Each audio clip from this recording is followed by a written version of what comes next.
You know how some carriers give you so little for your older busted phone you just end up living with it? I don't think so. Verizon lets you trade in your broken phone for a shiny new one. You break it, we upgrade it. You dunk it, doggy bone it. Slam it, wham it, strawberry jam it, we upgrade it. Get a 5G phone on us with select plans. Every customer, current, new, or business. Because everyone deserves better. And with plans starting at just $35, better costs less than you think.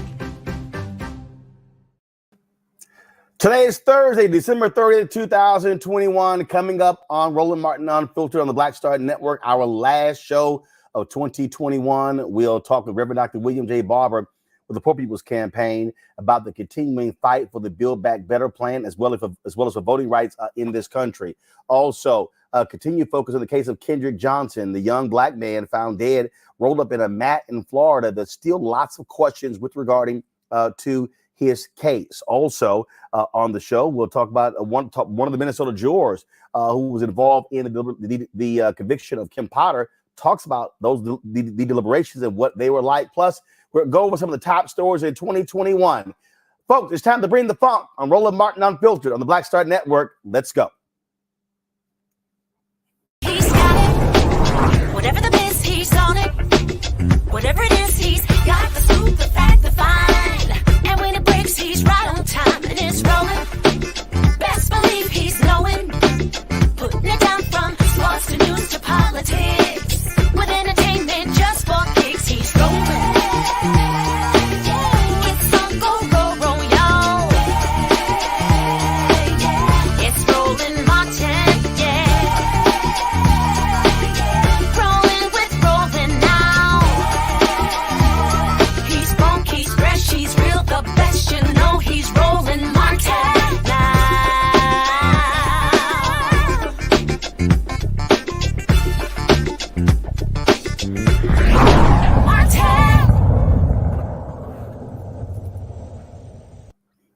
The battle continues in the nation's capital to address issues of working and poor folks in this country. And one of the leading voices on that is Reverend Dr. William J. Barber, the Poor People's Campaign.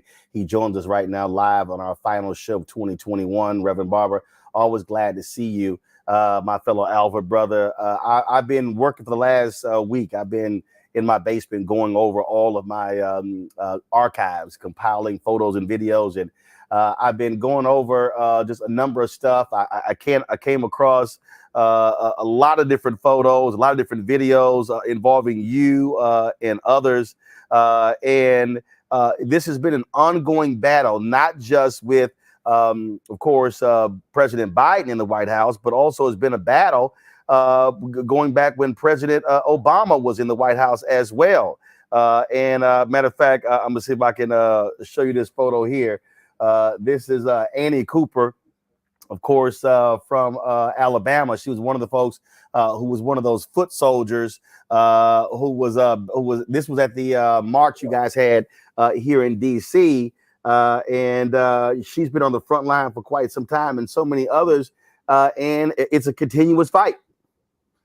Roland, first of all, thank you, man, and glad you're well.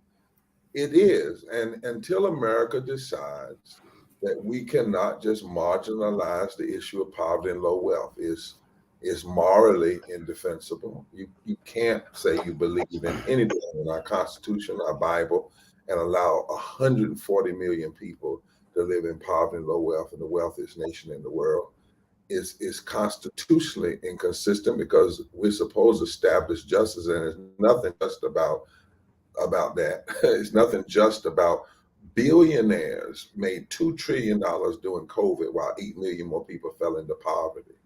There's nothing just about that. And then lastly, it's economically insane, man. It's a drag on the economy. You know, when you refuse to pass something as simple as a $15 minimum wage as a living wage, you hurt the whole gross domestic product of this country. And then lastly, is politically foolish, because poor and low wealth people now make up 40% of the electorate in battleground states and 30% of the electorate in other states. That's the sleeping giant that when it wakes up, it can fundamentally shift the politics. So whether it's Democrats, Republicans, Obama or Biden or Trump or Schumer or McConnell, it is just absolutely wrong to be ignoring the reality, especially when, Roland, there's no scarcity of resources or scarcity of ideas to fix it. It's just the scarcity of moral consciousness to address it. I mean, it's a perfect example. So we saw Democrats, moderate Democrats, people like Senator Joe Manchin demanding a Congressional Budget Office score of the initial Build Back Better plan. And they kept talking about the impact it's going to have on the federal deficit and what it's gone. Yet asked for nothing when they pass easily a $7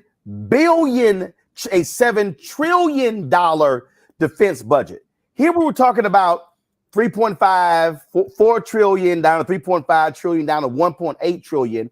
And it was all this consternation and, oh my goodness, what we gonna do? But over here, almost $8 trillion. No problem. Go right ahead. No problem. Over the same 10-year period, you know, and that's and all of those are red herrings. Is we are trapped. Jeffrey Sachs just wrote an article where he talked about the trap of neoliberalism and the trap of trickle down since Ronald Reagan. We're trapped in that foolishness. And then, of course, Roland, as you know, and I talk about all the time, there's racism inside of all of that and classism inside of all of that. But at the end of the day, it's pure greed. And with somebody like Manchin, and I'm at the point, and I'm going in the new year a little different, Roland. I'm just not pulling any more punches. Dr. King said moderates were the worst enemy of the civil rights movement. He said that in a letter from the Birmingham jail. The people who go around claiming to be moderates, what they really mean is how to figure out how not to do stuff or to do the least amount of it. Moderates really mean people who are really tied into corporate dollars and profit, but they try to act as though they really are not. They're just in the middle trying to save the country, when in fact that's not happening. Take, for instance, Build Back Better plan. Let's tell you why folk need to be fighting. First of all, we've already given over $4 trillion to corporations, Roland, in less than 20 months.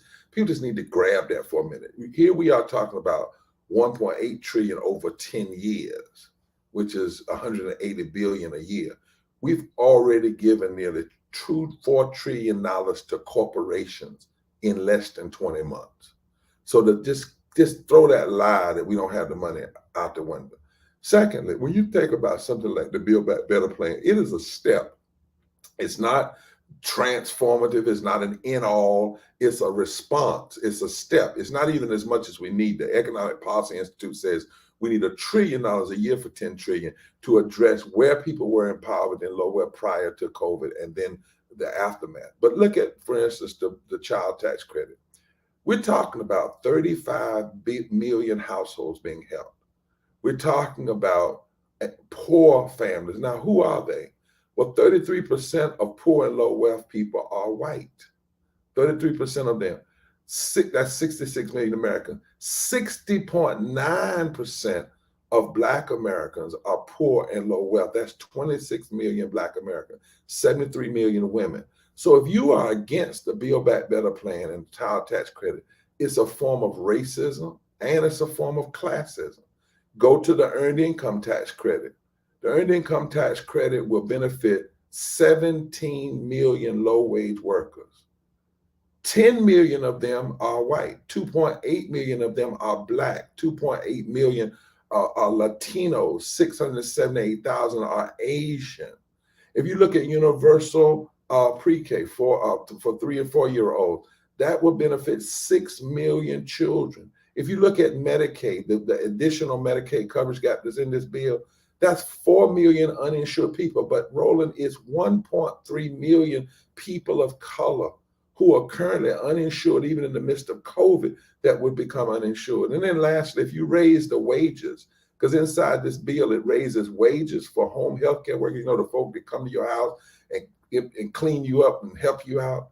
28% of those home health care workers are Black. 23% of them are Latino. So this bill, unlike the infrastructure bill, most of that money is going to white contractors, but the males. But the big BBB, the majority of this money will benefit poor and low-wage people and a large portion of African American and other people of colors. So when you block this and try to stop it, what Manchin is doing, it is not only hurting people, it's specifically a matter of racism and classism. That's why we cannot let a phony deadline of December be our deadline. Our deadline has to be victory. And lastly, we cannot separate the battle for economics from the battle for voting rights. That's a trick. Right now, they're trying to get the Black community to focus all of our attention in January and on the King Day on just voting rights and forget the Build Back Better plan. That is not King. That's not what Dr. King would have done. He said 3 triune evils: poverty, militarism, and racism have to be addressed simultaneously. And Roland, one more stat. The child tax credit income, part of this bill, 1 military contract to Lockheed Martin for 1 year would pay for the entire child tax credit. Just one contract would pay for the whole 10 years. So this is a serious moment in our history, and we better be careful that we don't let people bifurcate us, where Black folk won't be over here fighting for voting rights. unions over here for this other stuff. No. These are simultaneous battles. That's right. And that's why the Poor People's Campaign is not backing up. You know, we were in West Virginia on Christmas Eve. We're announcing on the 7th, we're going to launch a call-in. Since COVID's keeping us from sitting in, we're going to do a cold call-in every day until we win, until we beat this. And we're going to do other things throughout the course of the year. I'll be talking about with you later. Bringing my panel now, Reese Colbert, Black Women Views, Greg Carr, Department of Afro-American Studies, Howard University, Faraji Muhammad, radio, TV host. I'll start off with you, Reese. A question or comment for Reverend Barber. Hi, Reverend Barber. It is always an honor to be in your company. You talked about not pulling any punches. What is your sense beyond Joe Manchin, the resistance in the Democratic Senate caucus towards some of these large, priorities like Build Back Better and the voting rights? Well, we have to say Manchin was the front person. There are about 13 so-called moderate Democrats, and they're all basically, resisting. We knew we had a big problem when the American Rescue Act was being pushed through, and Manchin and Sinema and some of these other moderates voted to take the $15 living wage out of the bill. Now, people didn't call that racism, but if you look closer, that would have impacted 32 million Americans, and over 40% of Black people would have been raised out of poverty and low wealth with just one vote, one bill. And a Black vice president, a female, would have passed the deciding vote. So one of the things we've got to do is attack the whole system. We've got to challenge the moderates. We have to challenge Sinema and Manchin. So one of the things we're doing, based on what we have seen this year in the inability of this Congress to act, inability of Democrats, even with the majority, and the way in which some of our people, I think, are making, we think, strategic mistakes, we're calling for a mass Poor People's Low Wage Workers Assembly and Moral March on Washington on June 18, 2020. We're going to begin and not just as an event, not just as a day, but as a declaration. And on that day, June 18, 2022. June 18, 2022. That's right. I'm sorry. And on that day, we're going to put in front of America her own self.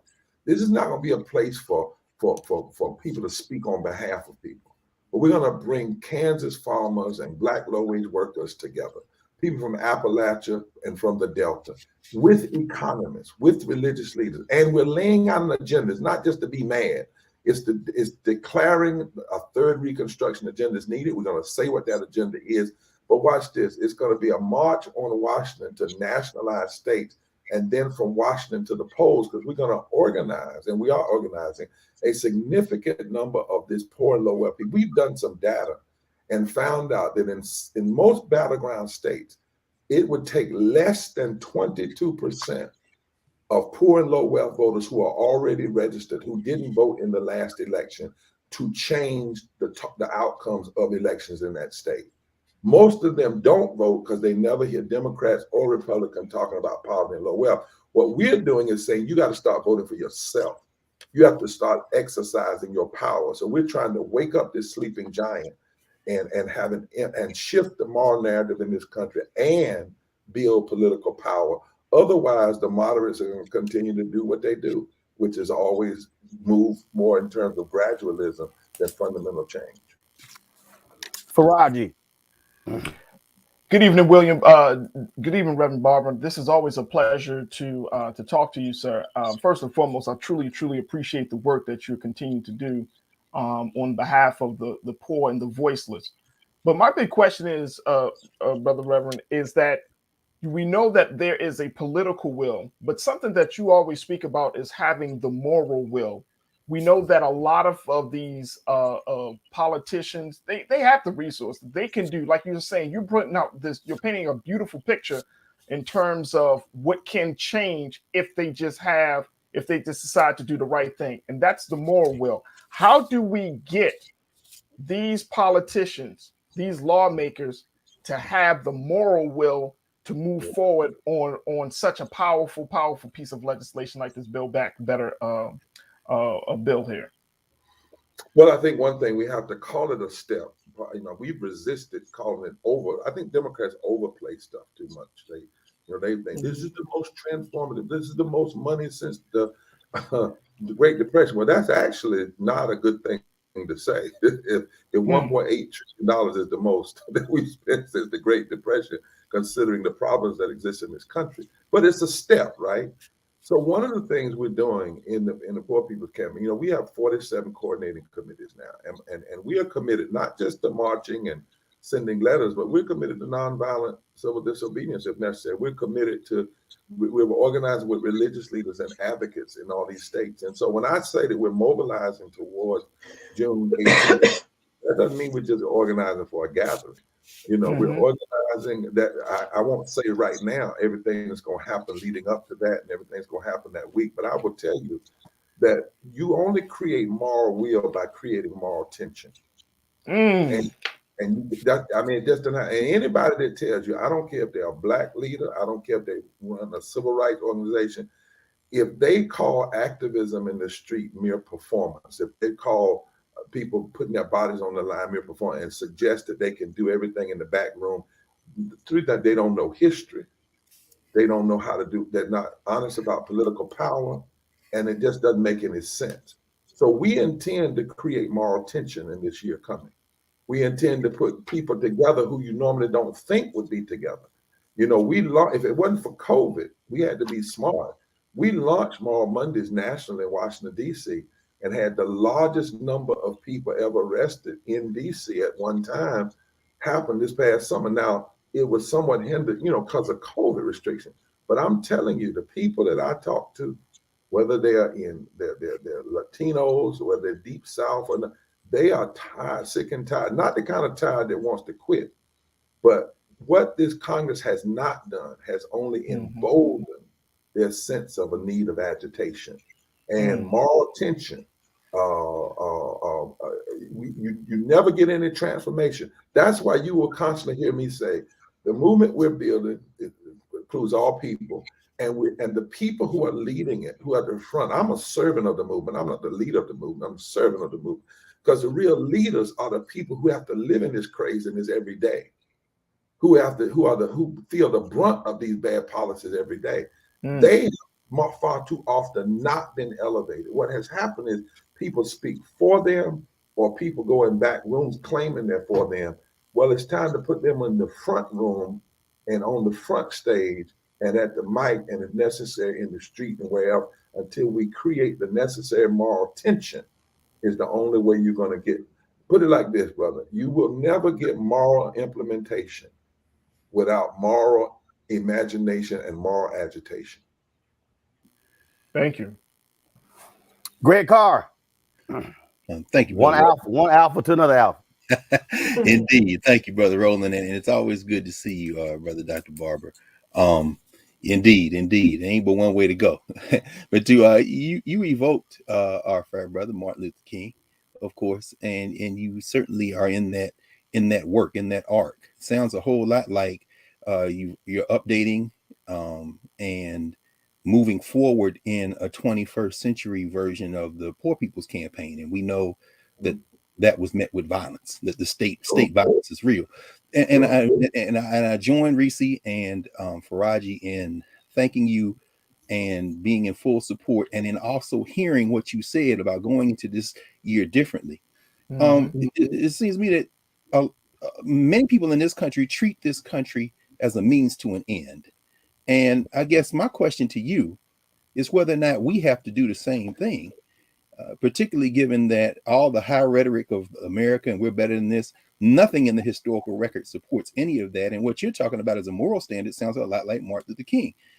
On July 18th, before, as you say, what y'all launched earlier when COVID intervened with the campaign here in DC, could you help us by maybe helping people understand what is at stake if, in fact, this strategy of hitting the ballot boxes, increasing the electorate, bringing people in, if that strategy does not succeed, what's next for this settler state that has never been a nation, in fact, and has never really had a moral standard that they lived up to? What will be next in this country if this doesn't succeed? Well, I see this declaration, this day of declaration that we're making on June 18th, where we declare we won't be silent anymore, as as critical to the future of a possibility. America has possibility, and it's often destroyed its own possibility. Dr. King talked about the we have an anemia of deeds, the high blood pressure of creed. And, but you can also go back to Frederick Douglass after the Dred Scott decision. And we use a lot of our modeling too from the first Reconstruction movement, as well as the Civil Rights movement. Frederick Douglass, after the Dred Scott decision, called it a monstrous decision. And he said, but every attempt to ally the abolition movement has only served to intensify and embolden our agitation. And when they passed the Dred Scott decision, Frederick Douglass said something I think about a lot.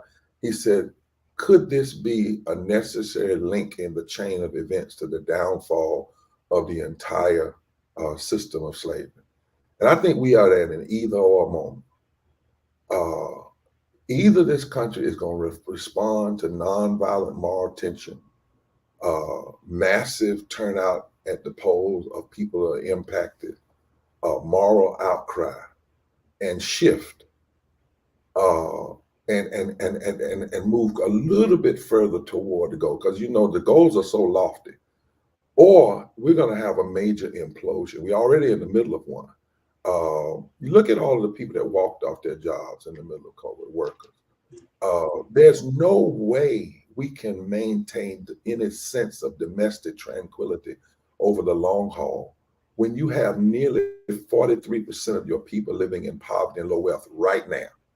And I think that's what I love about Roland. He's telling it, because a lot of the media don't want to talk about this. In the 21st century, 43% of Americans can't afford a $500 emergency. Think about that. In a country that has a gross domestic product of over $21 trillion, less than 31% of Americans can afford a $1,000 emergency. Right now, over 52% of our children live in poverty, low wealth, and it doesn't have to exist. You cannot maintain domestic tranquility and peace with those numbers existing and growing. 8 million more folk fell into poverty during COVID, while billionaires made $2 trillion in the last 20 months. Eventually, that is too much of a strain on the farce of equality. Right now, we have a farce of equality, right? And you gotta face it, because if you don't face it, we could be talking about over 50% of our people in this country living in poverty and low wealth in the not too distant future. Now, at some point, that's going to implode and explode, right? Unless there is a response. That's one of the reasons why we've said, even in this battle over COVID, we said to the White House, and you all should know, we've been begging them, let poor and low wealth people of literally come in and talk to Biden, and then let them go to the mic and say to America why this stuff has to happen. We said to civil rights leaders, you got to go to West Virginia and join with people and put pressure on Manchin. What he is doing is setting this country up for a major failure. And I'm afraid for the country. I'm going to be quite honest. Yes, when you look at the level of systemic racism, systemic poverty, ecological devastation, the denial of health care, and this war economy, you just heard Roland say we can commit $7 trillion to war, $700 billion a year, and we can't contribute $1.8 billion to help people come up. And then you look on top of that, this false moral narrative of religious nationalism. We already saw a taste of what could happen on January 6th on that side.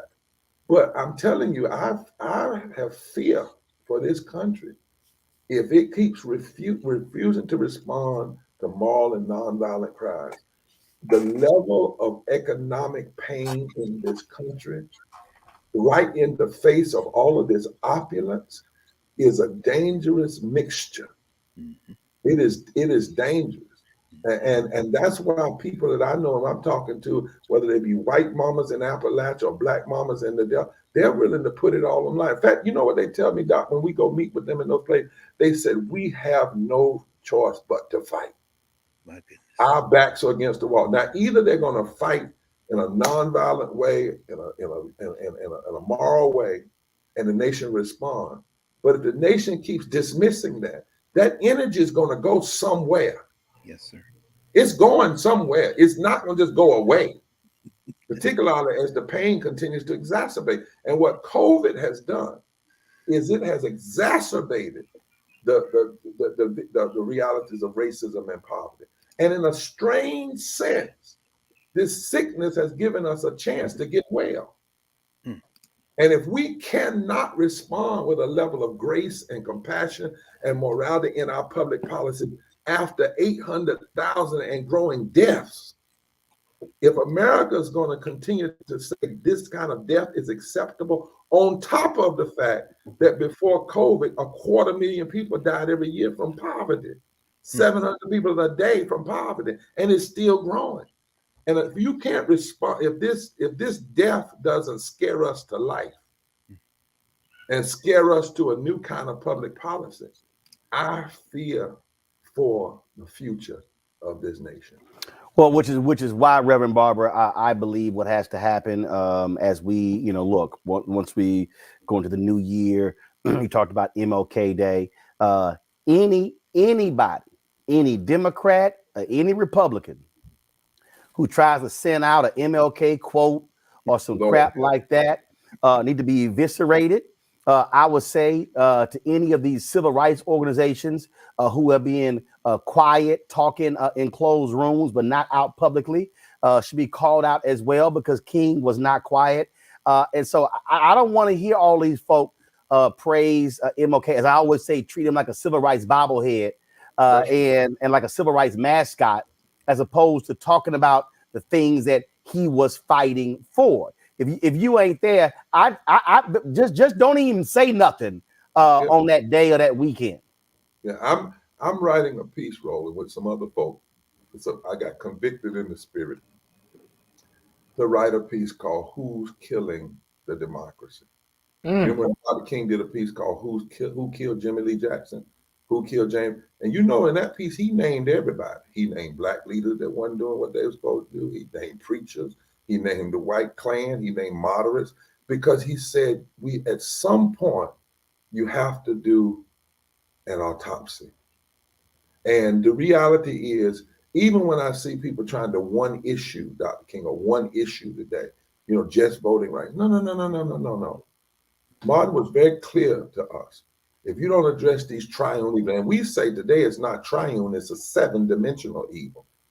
It's systemic racism, systemic poverty, ecological devastation, denial of health care, this war economy, the undermining of our children's possibility in education, and the false moral narrative of religious nationalism. And they are all interlocking injustices. And we need an intersectional moral fusion movement to address them. And God help us if we don't.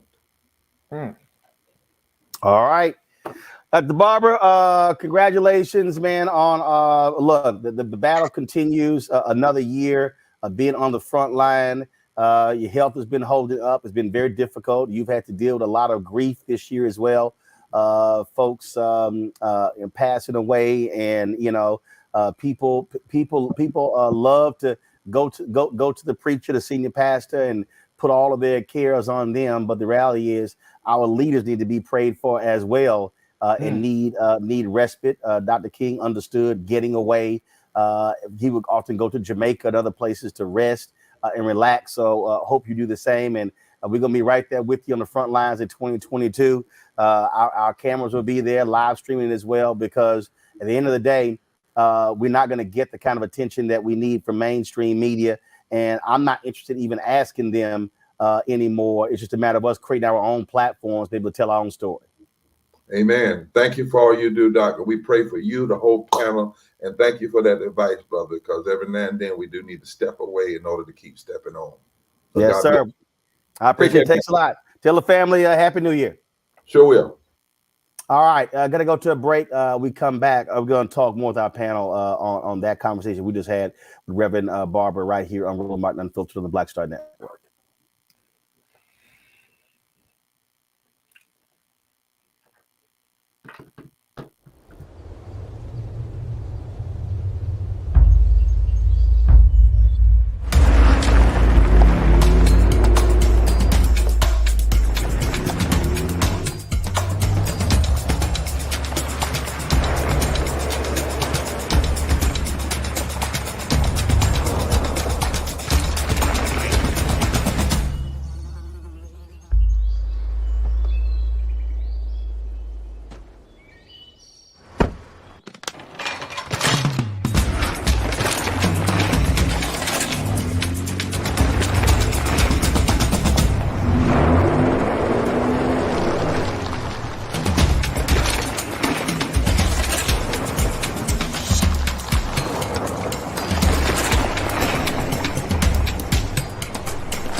time to be smart.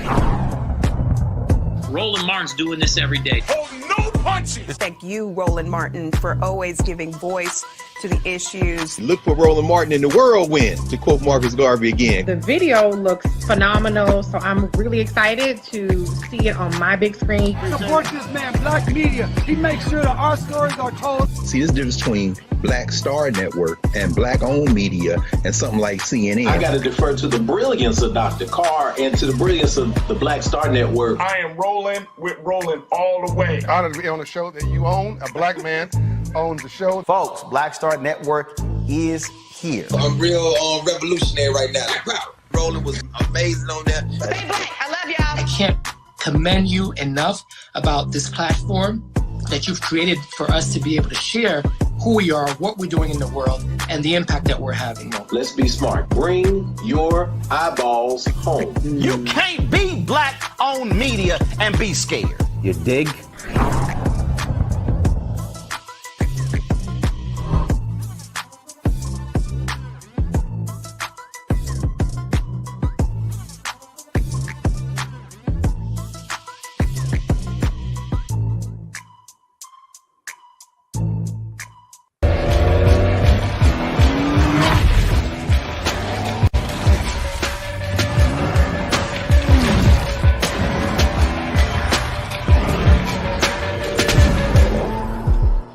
Hi, I'm LD Barge. Hey, yo, Peace World. What's going on? It's the Love King of R&B, Raheem Devon, and you're watching Roland Martin Unfiltered.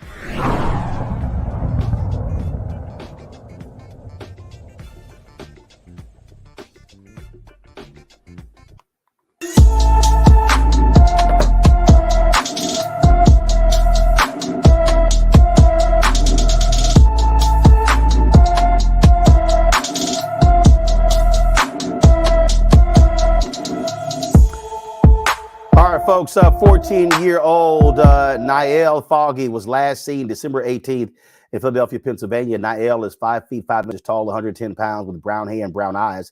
She has dimples in both cheeks and both of her ears are pierced. If you have any information, call the Philadelphia Police Department at 215-418-0265, 215-418-0265. All right, I want to bring my panel back in here. The conversation that we just had, I think, really is an important one, and I want to start, Reese, where Dr. Barber talked about how we can't separate the economics from voting, and it's always interesting to me when I listen to people and they want to talk about public policy. I was just on the fan base app in the chat room, and some folks were talking about, how, we just give our vote to the Democrats as if Black people don't think we actually do. In fact, we think far more diligently about how we vote than, frankly, than a whole bunch of other people. And one of the things that folks were saying, well, with the CDC, they ain't doing this and not doing that. And then I had to remind them, I said, well, that's not true. The George Floyd Justice Act passed the House. CDC led that. The For the People Act, the John Lewis Act. I mean, I went on and on and on. And so we're very good at criticizing our institutions, saying they ain't doing this and not doing that, when in fact they are doing stuff. And what you see, what Reverend Barber is talking about here, is you cannot talk about voting rights and ignore the economic reality of what those votes mean. I go back to Maynard Jackson. When he became mayor of the city of Atlanta, Black people were getting 0.0012% of all city contracts. And he came in and said, this is going to change. His grandfather taught him the 3 B's, the ballot, the book, and the buck. And so he understood how political power can drive economic power. And those two things went together. And so when they were about to redo the Atlanta airport, he said point blank, tumbleweeds will be rolling down this runway before I allow it to be reconstructed without significant Black participation. It's the economics. Marion Barry understood that. Coleman Young in Detroit understood that. Hatcher in Gary, Indiana, Stokes in Cleveland, those Black mayors understood that. And so what do you think is going to require for us to get folks to understand you cannot talk about voting if you don't talk about the money? Maybe Putin deciding that Black people should be very much attuned to this, particularly on social media, because it seems like our attention span on social media and the narratives that are driving it are about chaos, are about discontent, as opposed to education and empowerment and really understanding how to move the needle. I mean, I was pretty appalled when I saw a lot of the feedback. And granted, I've talked about disinformation campaigns and how some of what we see is manufactured or artificially boosted, but I was very much appalled when I saw the reaction to when Vice President Kamala Harris, for instance, was touting the child care tax credit or the child tax credit, that people were saying things like, I don't care, sis, cancel my student debt, or, you know, being very dismissive of it, or even when she laid out the lead pipe removal or lead water removal plans, and people were again talking about, you know, what other things that haven't been done, as though these are not issues that particularly impact our community. And so I think we have a breakdown in our communications, we have a civics breakdown, and, you know, people are more focused on what is driving discontent. I understand that voting rights is touted as the Black issue, even though it's not just something that affects Black people. You have disabled or differently abled people who are, disenfranchised through different voting measures, Native American community, et cetera, et cetera. And even when it comes to the Latino community down in Texas, they're getting notes about verifying their citizenship in order to be able to vote. So, you know, the voting issue and even civil and criminal justice are touted as the Black issues. And that allows people to really take their eye off the ball on a lot of these economic issues that are impacting us, particularly the environmental justice issues with all the money that's going in the American infrastructure plan. And so I think we have to broaden our own lens. We have to broaden our emphasis and our focus and hold people's fuel to the fire, because it's inexcusable that, you know, you have people more up in arms about a hashtag, cancel student debt hashtag, or more up in arms about whatever, you know, Charlemagne and it's, you know, said to Vice President Kamala Harris, when there's billions of dollars in Black farmers aid that is being held up because of a lawsuit, and there's no galvanization in our community around that whatsoever. So we, you know, I will never, ever absolve politicians from their job. You know, I stay on Chuck Schumer's ass about stuff because nobody else seems to do it. But I think as a community, we need to show that maturity, that electoral and that civic maturity to start paying more attention to all of these issues that are impacting us in particular. The thing that gets me on this whole thing, Faraji, is when I listen to people. And again, I mean, I literally was just in this chat room and I mentioned the amount of money the HBCUs have received over the past 18 months. And it was met with, well, they give us some trinkets. And I'm like, we're talking big. Mm-hmm. I literally said I said, do y'all realize that the federal government has given Tennessee State, Greg's alma mater, more money in the last year than the state of Tennessee gives Tennessee State, and it's a 4-year school. I said, on average, these HBCUs have received $25,000 per pupil. What Reese just said about child tax credit. Yeah, okay. Well, PPP.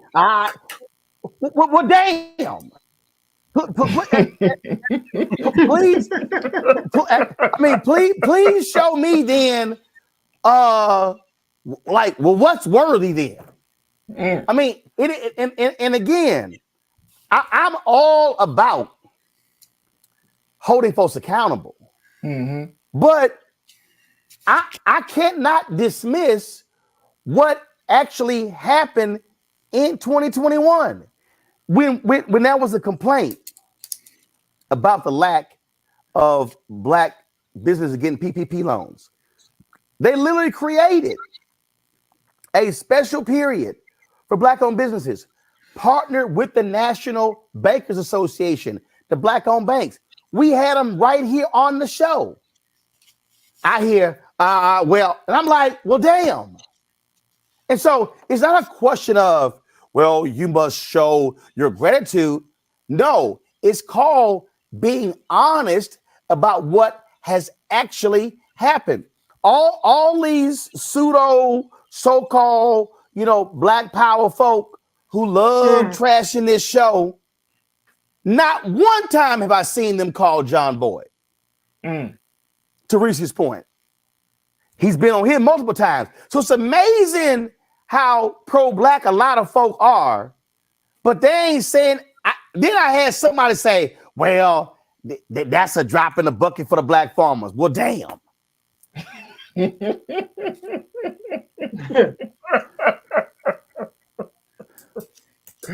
Well, I think a couple of things, Brother Roland. First and foremost, I mean, I think that people are seeing all that they experience. Like when you listen to Reverend Barber about, I mean, he was just breaking down the data in terms of the number of people in this country that are poor. And not to prop anybody up here. I mean, we're all just a couple of paychecks shy, might be, of being in certain, categories.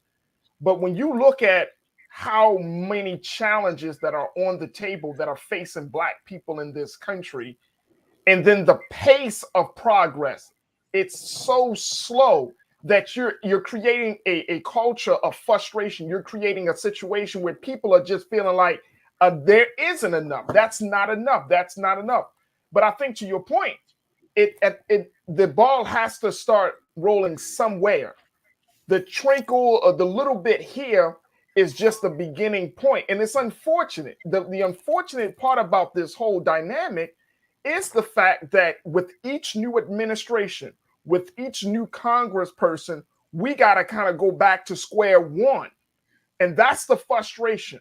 We gotta try to appeal our case again to lawmakers. We gotta like the good Reverend said, we gotta add the moral tension again and again and again. Every 4 to 8 years, we gotta continue to put on the gas. But that's part of building a movement. That is the necessity, that there has to be consistent effort.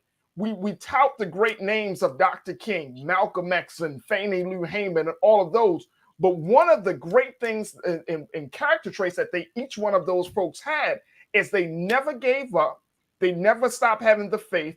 They persevered, and they took every gain that came to them. That was the thing. Every time there is a small win, they took it and move and build the momentum from that small win to move forward. And that's how we have to see. Look, this is the United States government, folks.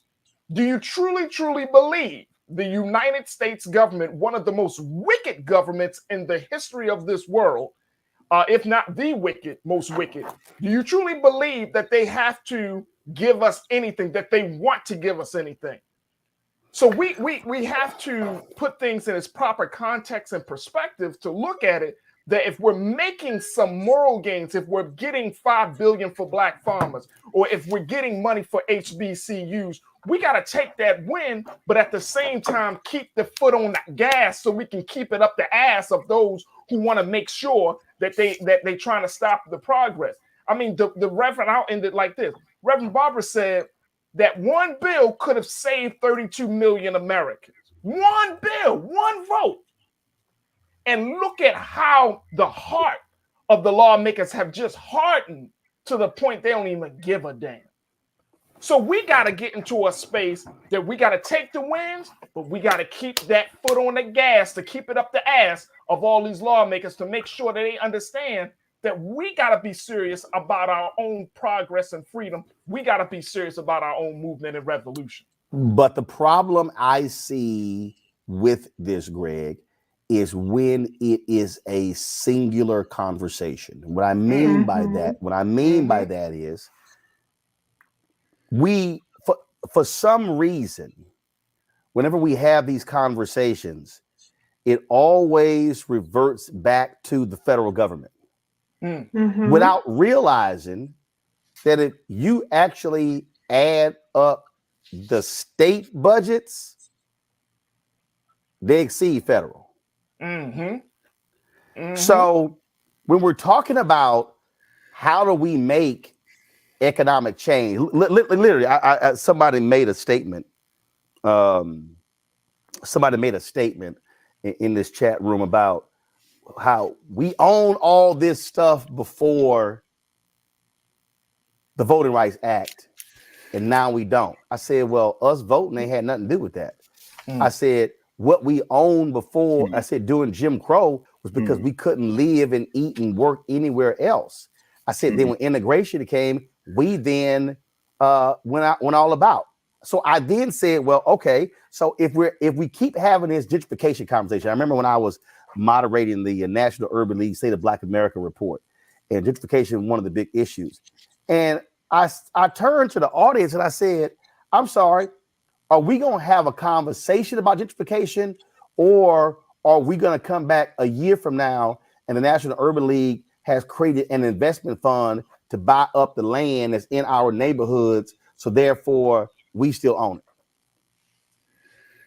See, I mean, so we can sit here. It's like I had these same so-called pro-Black Negroes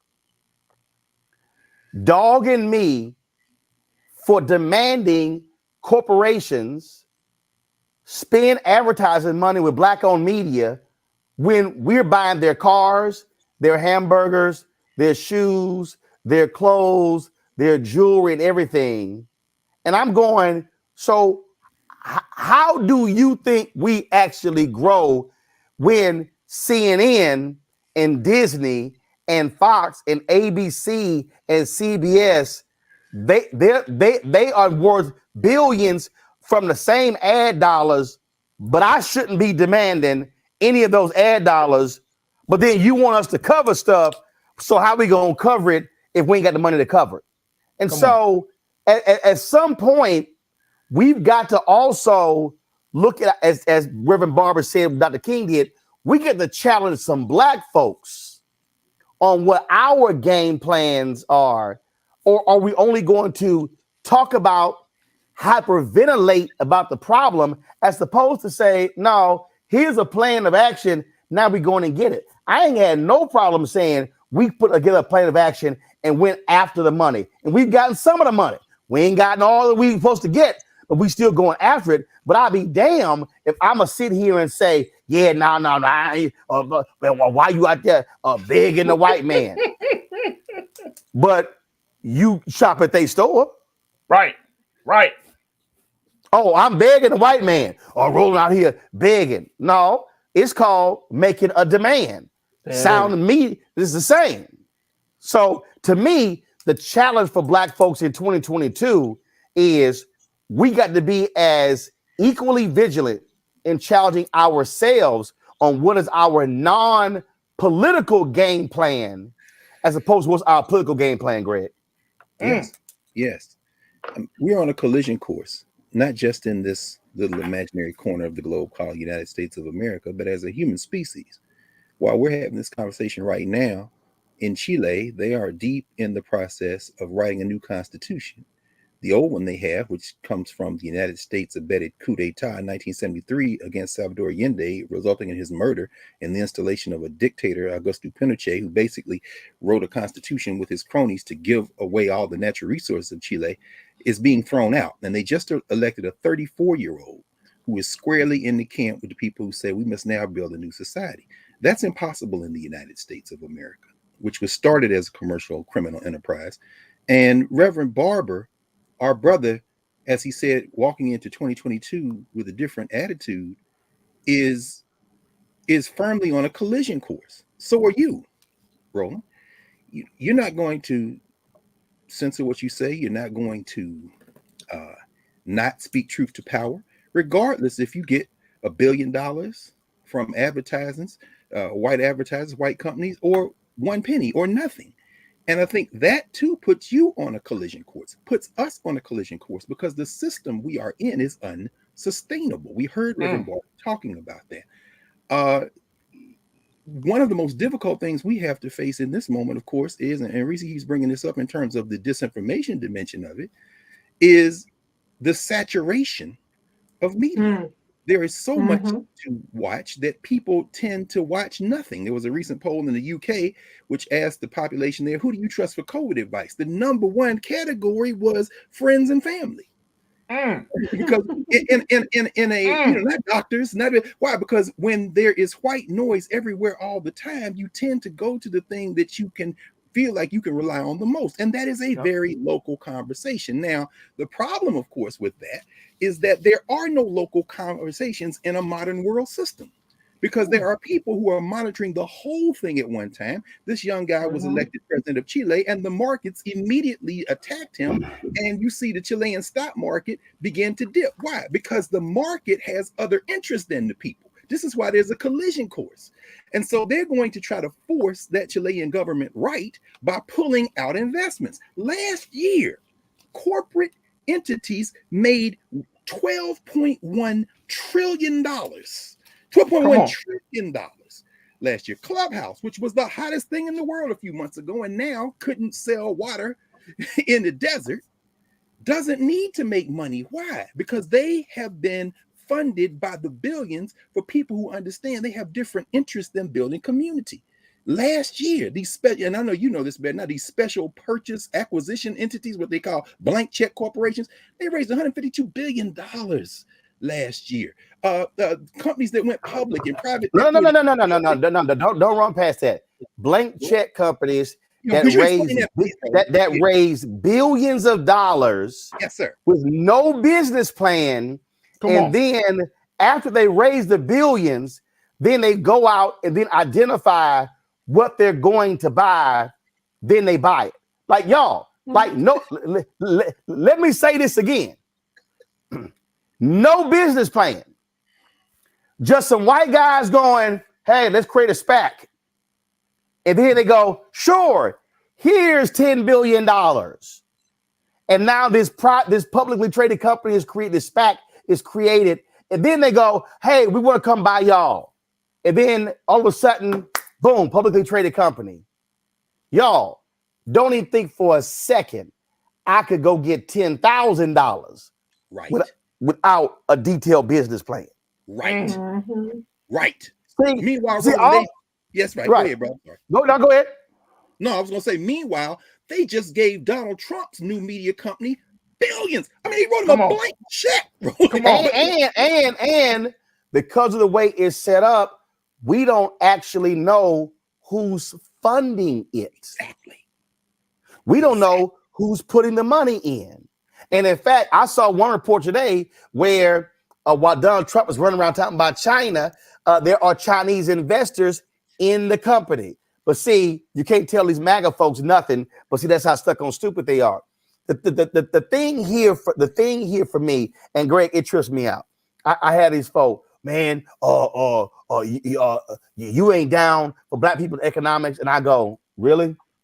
So every Tuesday, we feature a black-owned business for free to talk about their products and how they built it every Tuesday.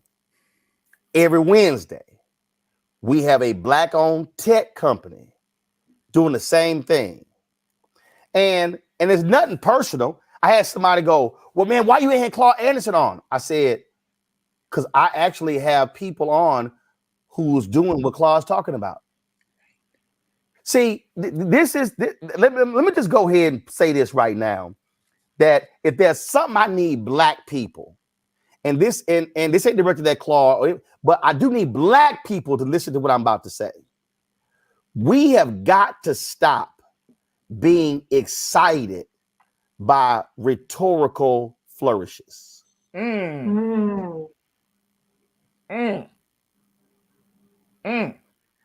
Listen to me clearly. We love to listen to people talk about what we should be doing. Come on, facts. As opposed to listen to people who are doing what others are talking about. And the only reason I'm using Claude Anderson as an example is I've met Claude before. I like Claude. But I'm actually doing what Claude talks about. One of the things Claude Anderson talks about is to build a Black community, you need a media apparatus. We built it. He says you use your media apparatus to then tell the stories of other Black people. Boom, that's what we do. Mm-hmm. So when people go, man, you need to have them on, I'm having the very people on who he talks about. See, that's the thing people understand. See, what y'all got to do is go to the Breakfast Club and look at the views. And look, they'll have this person, that person, 1 million, 2 million. Rhetorical flourishes. We love people who can turn phrases. Man, they were dropping that knowledge. They would drop. Okay. What are we going to do with it? See, I'm about doing something with it. That's why y'all can run the video. We get aired on TV One. When I turned to Mark Morial and I said, Mark, I want to come back here next year, and the Urban League has created $100 million gentrification real estate fund to go buy property. I'm tired of talking about gentrification on these damn panels. Right. I want to talk about us creating the crowdfunding campaign, but we actually did it. Right.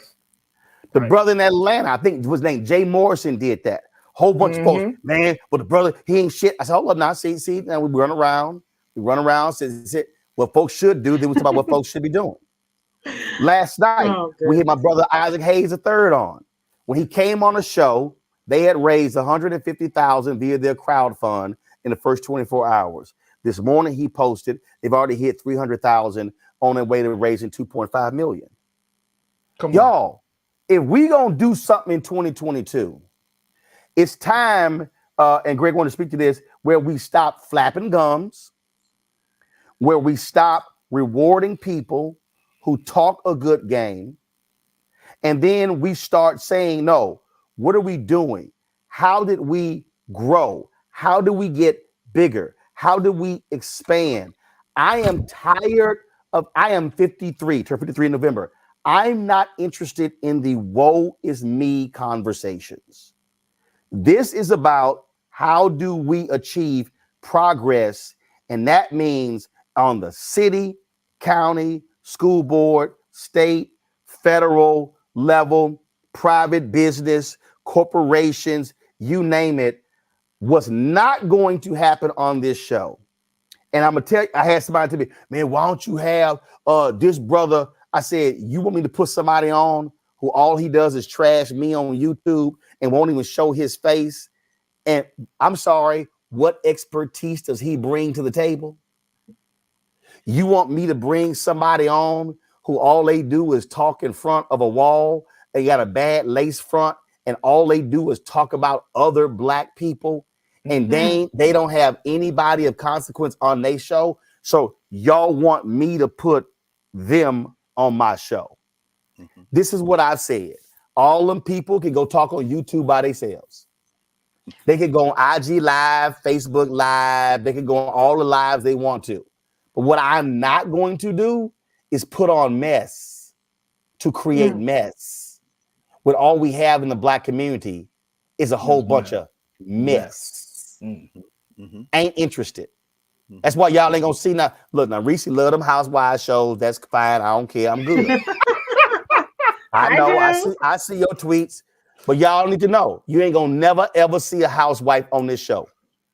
And if they come on this show, they not gonna be talking about none of them housewives. Because I'm sorry, I got finite time and I have limited time for mess. That has to be our focus in 2022, Greg. Moving forward progress, and not just talking about what we should be doing, but talking about what we are doing. Go ahead before I go to break. Absolutely. Well, quickly, I mean, here we are on the 5th night of Kwanzaa. Nia means purpose. And that purpose speaks to working together as a community to advance. Unfortunately, there is no definition of Black community. You framed it perfectly, Roland. Up until the end of American apartheid, we were forced together. But after the end of legal apartheid, what you see is, and you've seen it happen in South Africa since the end of apartheid there in the 1990s, you've seen in that community what happens in all communities in a capitalist society. The Black elite begin to distance themselves. So there is no we, so to speak. The same people, and I'm not talking about Black people, the same people who are funding Clubhouse so they can lose money for years and it never matters, who can inject in chaos, the same people who are doing these shadow investments and just going out giving people money are the same people who paid your mansion. They're the same people who don't want the White House records released. They're the same people who have Ron DeSantis in witness protection right now as people are dying in Florida. They have an interest beyond that. We have to start treating this country the same way everybody else treats it in that category, as a means to an end. And so the political, what you're doing here is not being done anywhere. You have people who represent the full range of opinion, idea, and work in Black communities globally. That is a fool's errand in some ways, because what you imagine, like what the rest of us try to imagine, is that Black community means something. But in fact, the material reality is that it does not in a capitalist society. People will often pursue their class interests. Now, how does that relate to what Reverend Barber was talking about very quickly, because I know we're going to break? The simple fact of the matter is that Andrew Young in Atlanta and Maynard Jackson in Atlanta were not Marion Barry in Washington, D.C. They came out of different traditions, although closer Young to Barry. But Marion Barry's commitment was to grassroots empowerment, and he used collective political office to that end. Andrew Young's commitment and Maynard Jackson's commitment were no less different, but their concept of getting there was different, which is why Martin Luther King, shortly before he died, when Andrew Young began to engage in a critical examination of King's philosophy, said, "No, Andy, I don't want to hear from you tonight. You're a capitalist." So Reverend Barber represents, when he says this moral tension is going to emerge, the crisis in this country is a material crisis. And the reason Black people look to the federal government is because in the annals of this country's memory, the federal government has often been the in loco parentis, or the heavy to weigh in with the interests of Black people, when basically the first Reconstruction was the North allowing the South to have home rule as a condition for keeping the country together.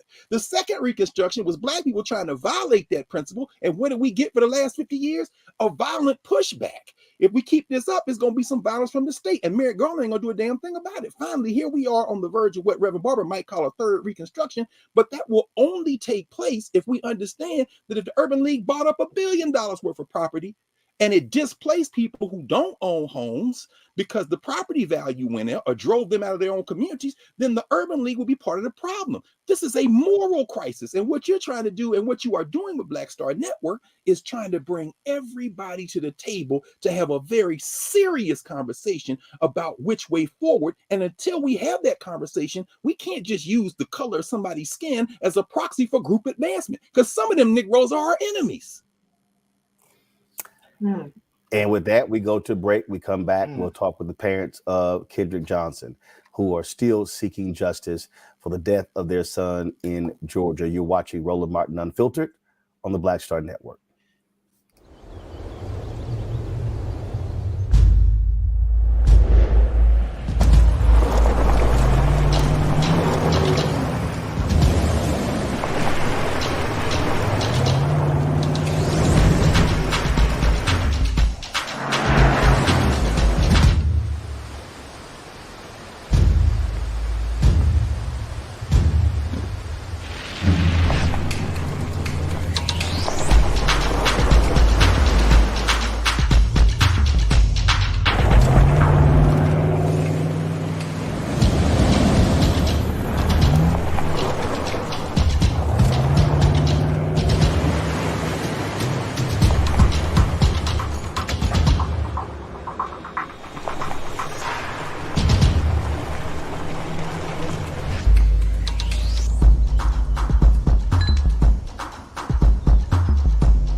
Our age have lost the ability to focus the discipline on the art of organizing? The challenges, there's so many of them and they're complex, and we need to be moving to address them. But I'm able to say, watch out, Tiffany. I know this road. That is so freaking dope.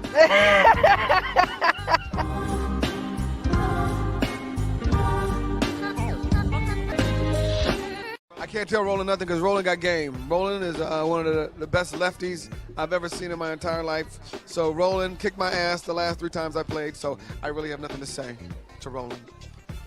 Fashion advice is different. You ain't got to wear black and gold every damn place, okay? Ooh, I'm an alpha, yay. All right, you're 58 years old. It's over. What's up? I'm Lance Gross, and you're watching Roland Martin Unfiltered.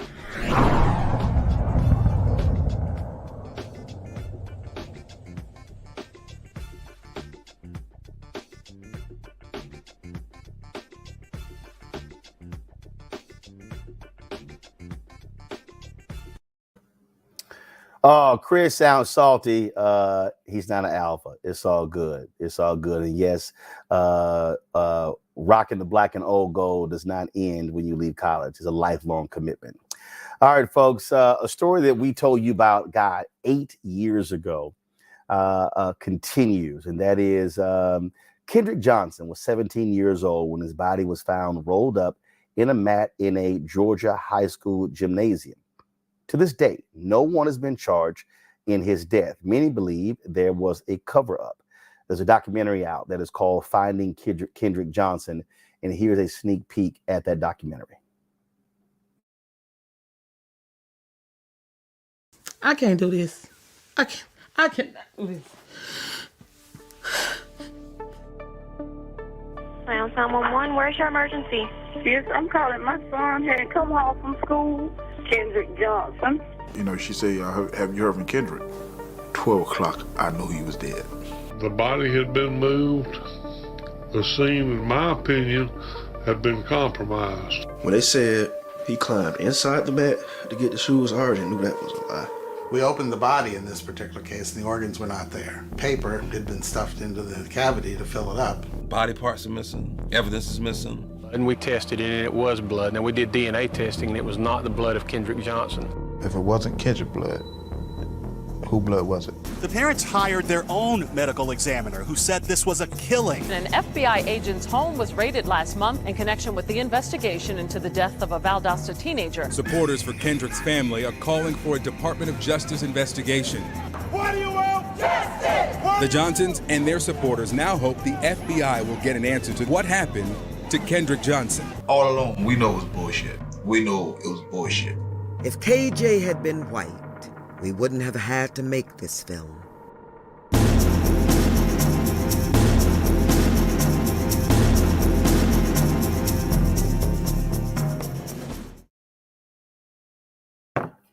Man, joining us right now is the parents of Kendrick Johnson, Jacqueline and Kenneth Johnson. Jacqueline, we have your camera there. Kenneth, if you can turn your camera on, that would be great. Jacqueline, I'm going to start with you. I mean, there's some things to me that are real basic. And I remember when this story first happened, and they said his shoe was inside of a mat. And they talked about how heavy the mat was. Well, the first thing that I said from a common sense standpoint, if my shoe is at the bottom of a mat, all I got to do is tip the mat over and slide my shoe out. The logic of climbing down a mat to get my shoe just makes no sense whatsoever.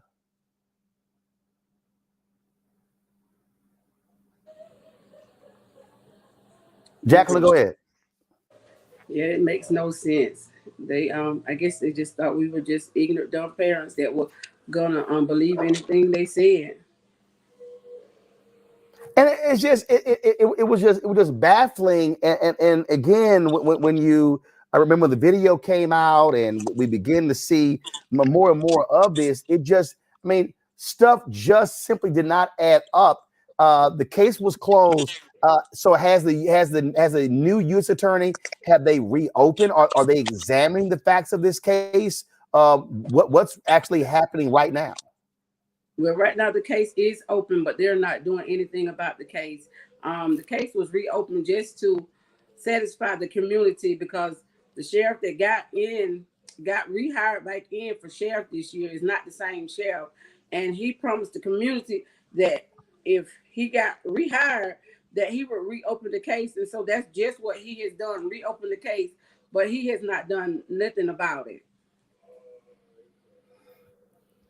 It is just, there's just so many questions about this. And I assume doing this documentary is important to continue to keep this story fresh in the public's eye. Yes. To keep spreading awareness and let the people know that what happened is just what we said from day one. We'll pull my panel here, Greg, Reese, and Faraji. Any questions y'all have for Jacqueline Johnson? Faraji, I'll start with you. Ms. Johnson, again, our hearts and prayers and condolences go out to your family, especially at this time. I remember hearing about this case 8 years ago, and I was thinking to myself when Brother Roland was talking about it, I say, my gosh, it's been that long and we haven't really came to any reasonable explanation of this. Not only would I agree with Brother Roland on the Matt issue, but to find that his organs had been removed and all of this.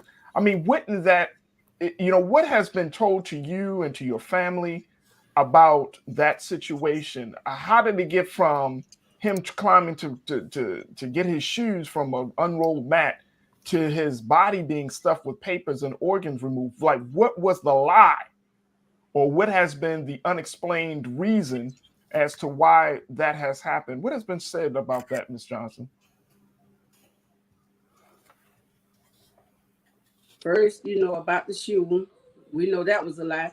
Then when we found out, we didn't find out until the organs was missing, until we had our own pathologist to do an autopsy on KJ. That's the way we found out about the organs.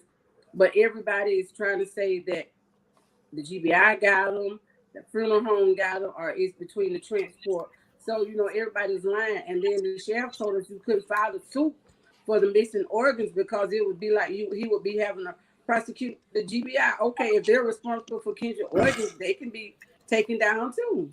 Mm-hmm. Yes. Reese.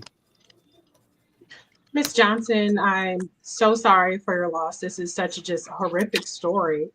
We've seen in recent times where, I don't want to be insensitive here, but where it seems like it takes families like yourself really putting on display the amount of pain and the gravity of the loss that you suffered in order to move the needle. What are you hoping to accomplish with this film or documentary that goes into this detail? Are you hoping that it will lead to a renewed investigation or anything of that sort?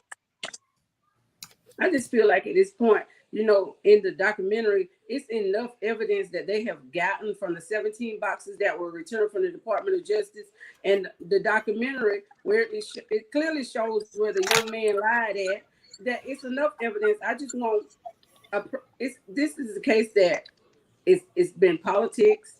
They have turned it into it's not about Kendrick dying. It's about covering up for people that supposed to have been in that we shouldn't have had to be fighting for. The people should have been in places. Well, they're in the place that they should have been doing their job, and so we're having to fight because of our skin color for our child, that they don't feel like his life mattered. They thought we were going to be this poor black family that didn't care enough about our child, that were just going to let them tell us anything, and we were going to go away, but we're not going away. Like I tell them, and I always tell them, they messed around and killed the wrong black child this time, because we're not going nowhere. We're going to fight them till the end. And there's no such thing. People keep talking about what does justice look like. There's no such thing as justice, because justice will be my child here with me. That's right. That's right. Yes, ma'am. That's right. Greg, go ahead. Oh, thank you, Roland. I was letting that resonate. The The ancient Egyptians, Ms. Johnson, would have called that a seba'it. That's a teaching, not a lot of words. You don't need a lot of words when you say it the way that you said it. And I'm glad that you said what you said at the very end there, because, well, all of it, but especially the end, because the language is changing now. When we started seeing this latest iteration of killing of particularly our children, there were often calls for justice. But as Sabrina Fulton, Trayvon Martin's mother, said many years ago, she's part of a group she never wanted to be part of. And I know that that's the case, that you never want to be part of this group. But the language has shifted now from justice to accountability. And with that in mind, watching the trailer, thinking about the ordinariness of violence against our children, my question is, what can we do to more directly join this fight? Because you made a very important point there. They picked the wrong one to attack. They picked the right one to attack. We're not after justice, we're after accountability. What can we do to help you, Ms. Johnson, and help ourselves in the process? Well, we got to stand as one. We do not want to come together unless it's for fame or for stuff that is not important. We need to come together for Kendrick Johnson being killed in Valdosta, Georgia. We need everybody to come to Valdosta, Georgia, to show Valdosta, Georgia, and the people in the state of Georgia that Kendrick Johnson's life mattered. He went to school that should have been one of the safest places and was killed in broad daylight with nothing done. Nobody still held accountable. In January will be 9 years. Damn. 9 years will be nine. January will be 9 years. Nobody has been held accountable. Thank you. It is again a very sad story. One we'll continue to cover. Where is this documentary going to be airing, Ms. Johnson? It's airing on Stars right now. Okay. All right. We certainly appreciate it. Jacqueline Johnson, thanks a lot. We were supposed to have Kendrick Johnson, couldn't get his camera up, but we're certainly glad to have you here and keep us abreast of what happens. We certainly will continue to cover this case and to seek that justice for Kendrick Johnson. Thank you. Folks, I'll be right back on Roland Martin Unfiltered right here on the Black Star Network.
Hey, I'm Arnaz J.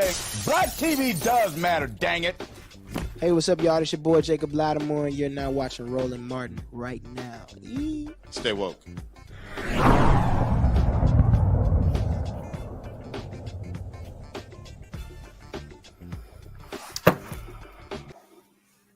All right, folks, a weird story out of Alabama where Judge Alabama Randy Jinks lost his job for racist and sexist remarks online and to staffers. That was one of the stories that we covered this year, which pretty crazy story. So there's some other stuff we want to talk about, of course, 2021. So I'll start here. Reese, big stories in 2021. What stood out for you? Obviously, Vice President Kamala Harris becoming the first. I don't know how I could have guessed that was going to be first. I mean, I don't know what I was thinking. Duh. I mean, it can't be said. We made such a big deal about Obama, rightfully so, and then it's like a Black woman becomes vice president. It's like, who cares? For me, the biggest story of the year is Vice President Kamala Harris becoming the first Black woman, the first Black person to be the vice president. And I'll go ahead and throw on her South Asian lineage because that counts too. Shout out to her Indian folks. But that's a huge story. I'm going to keep talking about it because apparently I'm the only person who seems it's a big deal. So shout out VP. And she did a lot of things. I mean, if I get a couple more seconds, she did a lot of things that were very significant. All of the media focus outside of, this show, I'm the one who goes hard for her all the time. But the mainstream narratives were all about stupid little piddly shit. But we didn't talk enough about the fact that she led the charge in terms of the maternal health crisis, having marking the first time Black maternal mortality was marked in the White House, as well as having an entire maternal health day of action. She recently announced a lead plan removal in terms of the water and the piping and things like that process that she's leading up. It was mentioned earlier about Black businesses and the changes that we saw in terms of the ability to access capital, PPP loans. She led the charge with that, along with Janet Yellen. I mean, there were so many areas where she led the charge on very significant substantive things that have not gotten any credit. I mean, we talk about the child tax credit, which had a significant impact on child poverty for Black people. She was instrumental in the White House support of that. And so I could go on, but it's not just about people. We talked about rhetorical flourishes. It's not just about rhetoric, it's about receipts. And if anybody ever actually looked at the receipts, they are plentiful when it comes to her impact in terms of HBCU funding. And pretty much, and this is what I have on good authority, everything that impacted Black people was something that she fought for in that seat as the vice president in the White House. So we cannot just talk about representation without talking about the results that we got from her being in that seat. All right, Faraji, what stood out for you in 2021? I think the biggest story for me for this year, Brother Roland panel, January 6th. I cannot get past reading about how January 6th continues to kind of unfold, how it's bringing in former President Trump, how it's leading to investigations, to the, of course, the House committee hearings, to even some arrests. I mean, I have never seen something like that ever in my life. I mean, when you got people literally scaling the walls of the Capitol, folks, and this ain't Black folks, this is white people who are just so upset, so angry, so riled up. It has to be one of the most significant moments of our history in this of this country's history. And we're coming up on the first year already. We're coming up on the first year, but how do you really memorialize that? One of the and Brother Roland, you can certainly help me on this. One of the big things that I took away from it is I saw that documentary. The police officer that has been a part of the hearings, and he was part of I think the Washington D.C. Metro Police, and I forgot his name, a white man. Mm-hmm. But to see his story, to hear his story, Officer Fannin. Officer Fannin, yes, sir. Thank you. To see his story and how he was almost murdered right there on the Capitol.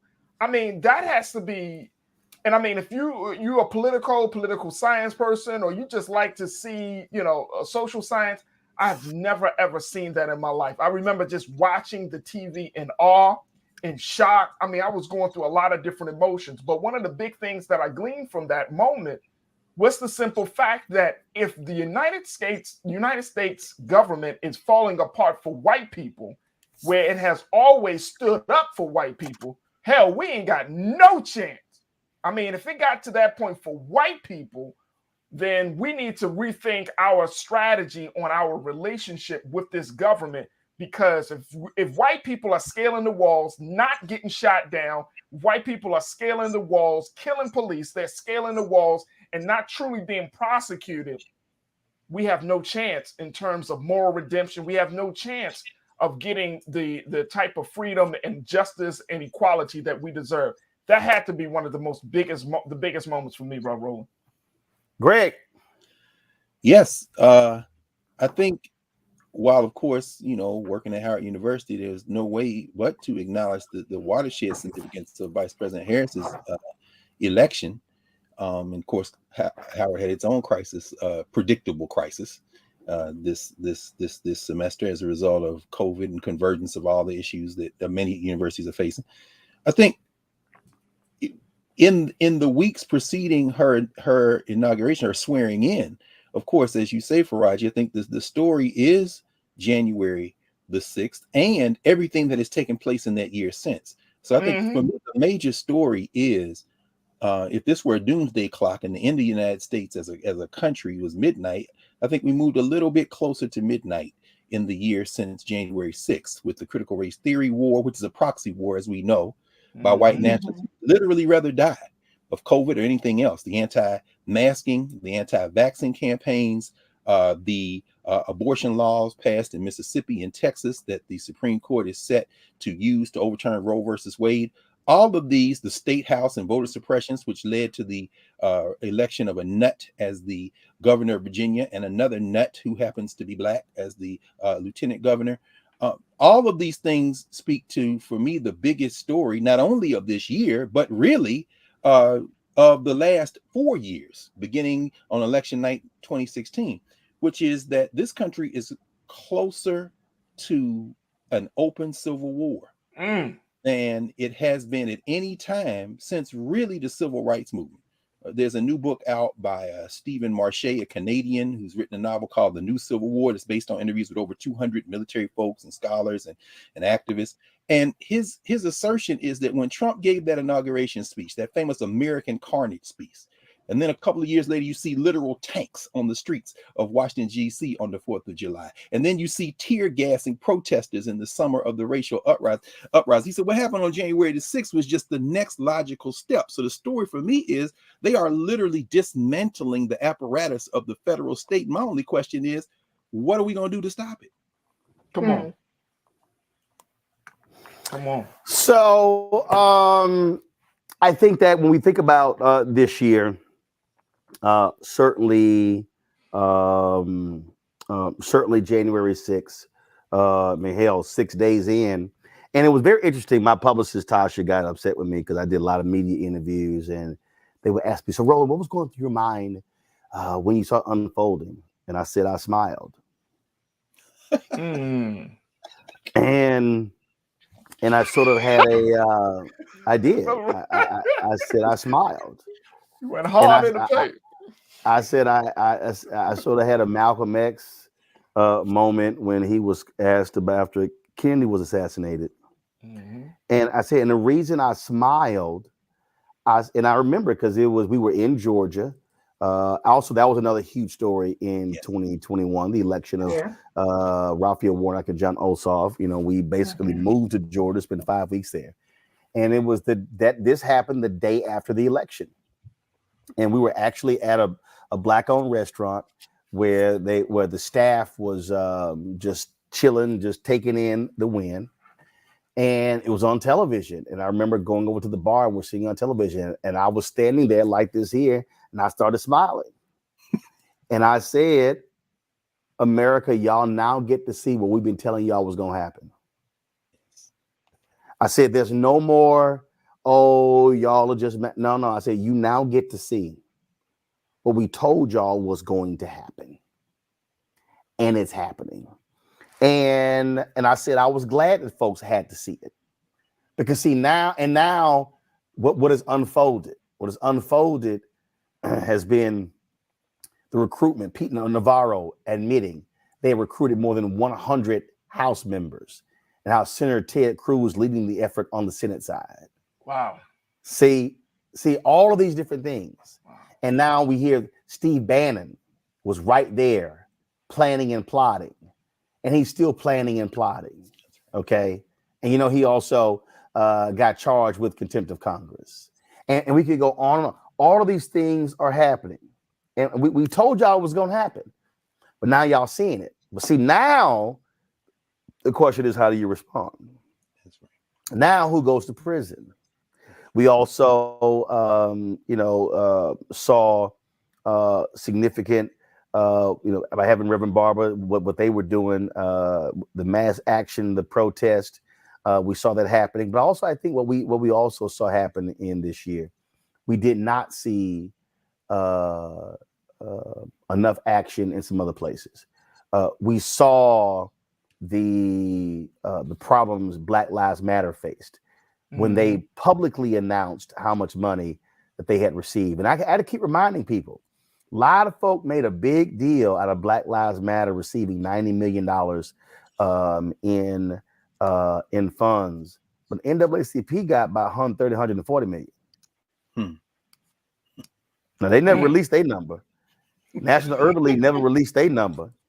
Some other groups never released their numbers. But a whole bunch of folk profited off of the death of George Floyd. Come on now. And so you saw Patrice Cullors, who was forced to step down, and so they've been going through through that. And if there was something that I think that we did not see enough of, and I think this is tied to who's in office, I think it does, is action in the streets. We saw the rise in 2020 and the continue in 2021 of Until Freedom. What was happening? The work they put on the ground, Breonna Taylor. We also saw a huge story in the big story of 2020 was the death of George Floyd. Big story in 2021 was the conviction of the cop who killed George Floyd. We can't overlook Derek Chauvin and what happened as well. So I think there are a number of things that we saw in 2021. But what I think is consistent as we move into 2022 has to be something Faraji said earlier, something Greg said. Reese talks about it. I talk about it all the time. And also put a pin in it. We also saw our girl Erica Savage Wilson come back. She's doing well. Matter of fact, she was on Facebook and Instagram Live just I think today. And so y'all's the launch. Like, trust me, Erica was almost killed in that car crash, but she's made a remarkable recovery. It was to the point where she wasn't even allowed to even watch this show and even watch television because of her traumatic brain injury. So I got to give a shout out for that. I think that what we got to talk about is, for us as Black people, Frederick Douglass said it, power concedes nothing without demand, never have, never will, agitate. We simply don't have the luxury to kick back, relax, go chill in Paris, go hang out in Thailand, take a gap year. That just doesn't exist for Black people. It just doesn't. And I think we have to understand that we are in a constant pursuit of tearing down Jim Crow, burying Jim Crow, fighting white supremacy, because we are in a battle for our future existence. In the first quarter of 2022, my book will be coming out called White Fear. We'll be dealing with that. And why is that important? Because that's what we're in the middle of. And I think that what we have to recognize, Reese, is that we also have to be, I think, far more strategic and smarter in recognizing the white right buttons that are pushed, and then how we respond to those buttons being pushed. I got a email today of Simone Sanders' last day working for the vice president. When she was on CNN, I remember that was a segment that Corey Lewandowski was on, and it was Simone, I think Angela Rye, and it was like one of the panel of 8 people. And they had this panel, and they were discussing something, and Corey threw something out, and then Angela Simone jumped on that thing and took the whole conversation away. So I remember I ran into Simone, I was walking down the streets of DC, and we were she's like, well, I got something I want to run by you. I said, well, look, I'm busy. You can carry my bag and follow me where I'm going. So she did. So we I think we went to the ice cream joint. We sat down. She's like, man, that segment was great. I said, no, it wasn't. It was trash. She's like, what? I said, it was trash. I pulled my laptop up. I said, let me show you just what happened here. I said, this was a conversation. Corey Lewandowski threw something out. Y'all chased him down that rabbit hole, changed the whole conversation. I said, watch. And I played it and I rolled it back. I said, see, what you should have said to him was, Corey, nice try. We'll discuss that tomorrow, but this is today's topic. She was like, wow. So I think, Reese, when you look at because I said this about critical race theory, the moment it happened, I warn everybody, don't chase that down the rabbit hole. That's right. It had nothing to do with critical race theory. It had everything to do with getting white folks angry for the 2020 elections. And folk chased it, and I'm like, played right into their hands. Mainstream media went right behind. No, we need to explain what it is. No, you don't. They already know what it is, but you're playing their game. And so I think one of the things that we have to do is be very strategic, not playing their game, but always executing our strategy in our game. Whew, you're absolutely right. You're absolutely right. I think we see it in terms of playing their games and playing into the hands of Republicans. They are really experts at messaging about setting the narrative and then putting everybody else in the position of, basically battling on their terms.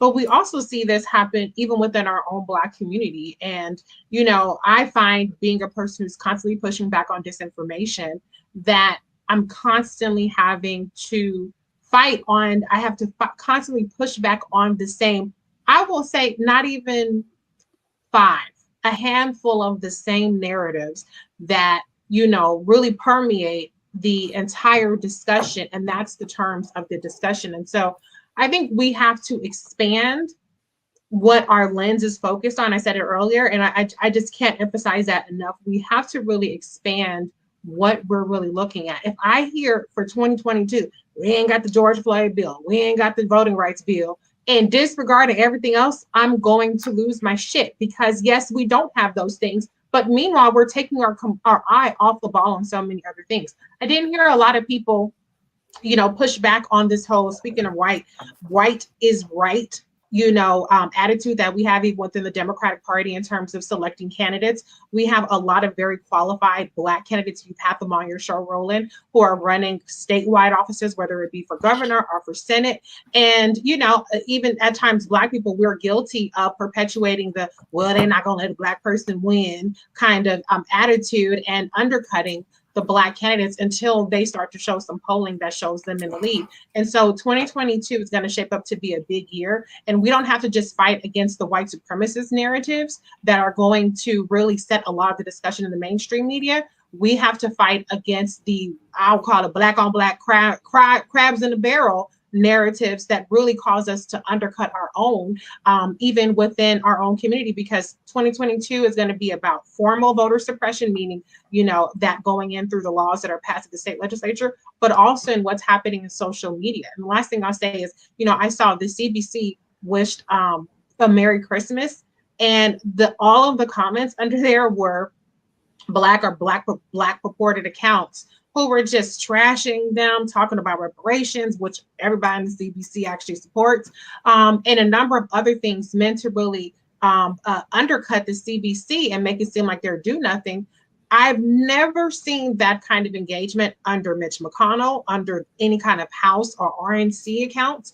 And so we're fighting our battles as Black engaged voters and Black engaged people on multiple fronts. And so I just really want us to be aware of all of those things, because it's very easy for us to sit around here and talk about, how the white supremacist narratives and all the other kind of stuff, but we're really, really ignoring the detrimental narratives that we are seeing in our own conversations that aren't really being brought to the forefront or challenged.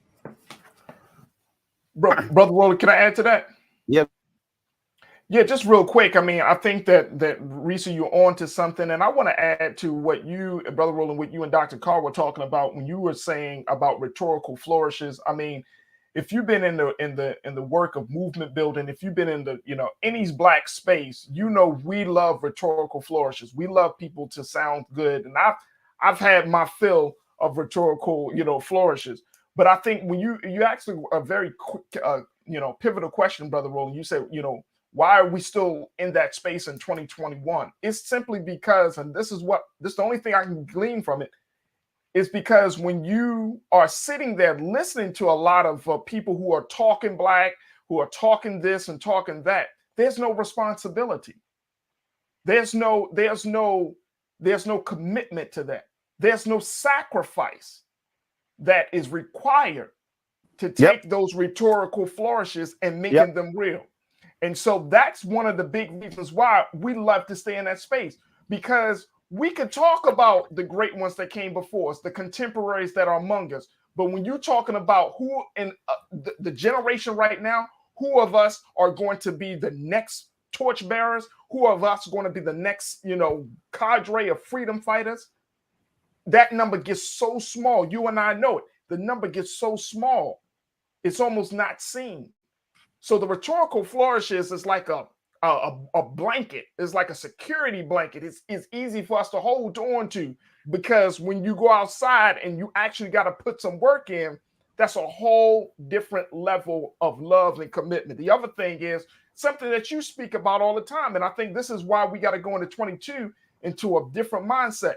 The fact is, you've been asking for these companies to support this platform, to support our shows, everything. The fact is, there is a science to demanding. And we don't understand the science of demand. The great, most honorable Elijah Muhammad, he put it on the back page of that world-class famous newspaper, The Final Call. He said, what we believe and what we want. In that, he talked about having the United States to carve out a few states so we can get some land of our own and we can start our own thing, right? But there was a science to that demand, because in as much as he was asking for the United States government to do that, he was talking to Black people about doing for self. And some people say, well, why would he ask for something from this government when he knows that they may not give it to him?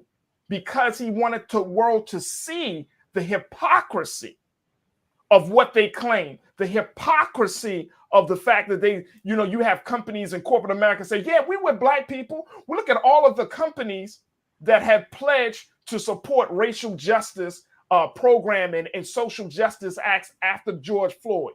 All of those companies, Walmart, Target, all of those companies. And then hardly any companies really put up any real money on the table. No money. You didn't see a big influx of money coming into Black media. You didn't see a big influx of money coming into social justice organizations. So what are we saying? There is a science. You got to show people that, look, these are hypocrites. You got to show Black people they don't really have your best interests at heart. We put the demand on them.